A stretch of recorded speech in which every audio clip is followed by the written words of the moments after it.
Imaginez, c'était à combien de kilomètres? Donc chaque 6 pas, on en faisait un sacrifice.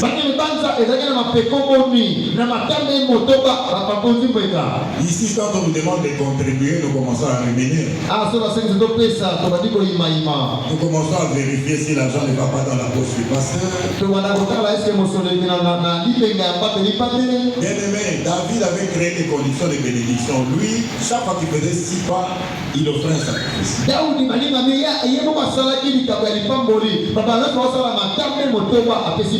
Il a oublié son titre de roi, il commença à danser devant l'Éternel.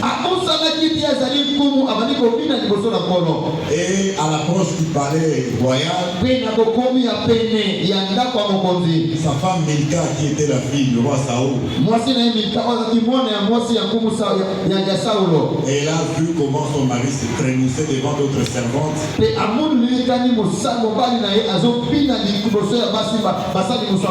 Sûrement qu'elle était jalouse que le roi puisse se découvrir comme ça devant d'autres femmes. La Bible dit qu'elle a méprisé son mari de son cœur. Et quand son mari est arrivé, il lui a dit, mais comment toi tu peux te découvrir comme ça devant d'autres servants? La fille a dit, je ferai encore davantage. Bien aimé, pour avoir méprisé le serviteur de Dieu, la fille de Saoul est morte sans enfant. Bien aimé, quelquefois la stérilité, c'est pas la sorcellerie. Nous avons des cas de stérilité dus à notre propre marche. Alléluia. Amen. Mais cette illustration-là nous montre quoi? Alléluia. Amen. Bien aimé, nous devons voir que l'église n'est pas la même chose qu'une salle de fête. Bien aimé, dans l'église, nous chantons, nous dansons. Quand nous sommes arrivés, il y avait une grande louange ici. Il y avait aussi de la joie. Tout comme les gens qui reviennent d'une salle de fête, il y a la joie toute la nuit, les gens dansent.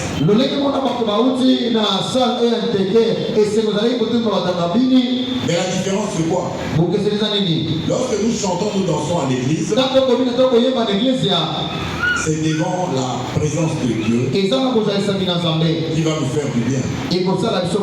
Ce qui n'est pas toujours le cas lorsqu'on est dans une salle de fête bondée. Alléluia.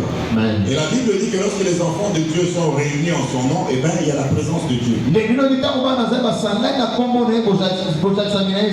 Alléluia. Amen. Donc, Dieu étant omniprésent, il a une façon spéciale de demeurer au milieu de son peuple.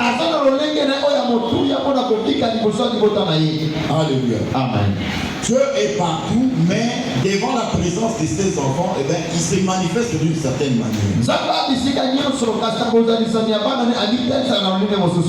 Dieu ne va pas se manifester partout où il est de la même manière qu'il va se présenter, se manifester devant ses enfants, devant son peuple.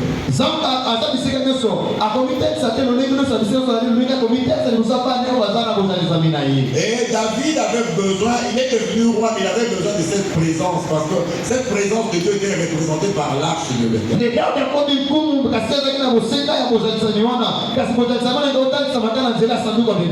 Il était animé d'une bonne volonté. Mais comme nous l'avons dit, il a voulu amener cette présence telle que lui pensait. Alléluia. Il a voulu le faire de la façon dont il se sentait confortable. David ne voulait pas fatiguer les gens pour qu'ils transportent l'arche sur une longue distance.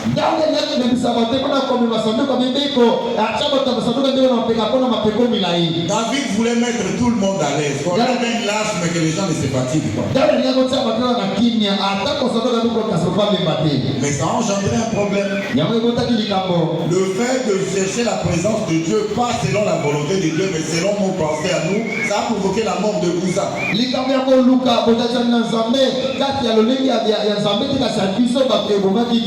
Uza est mort parce qu'on a ramené l'âge sur un char qui est tiré par des bœufs.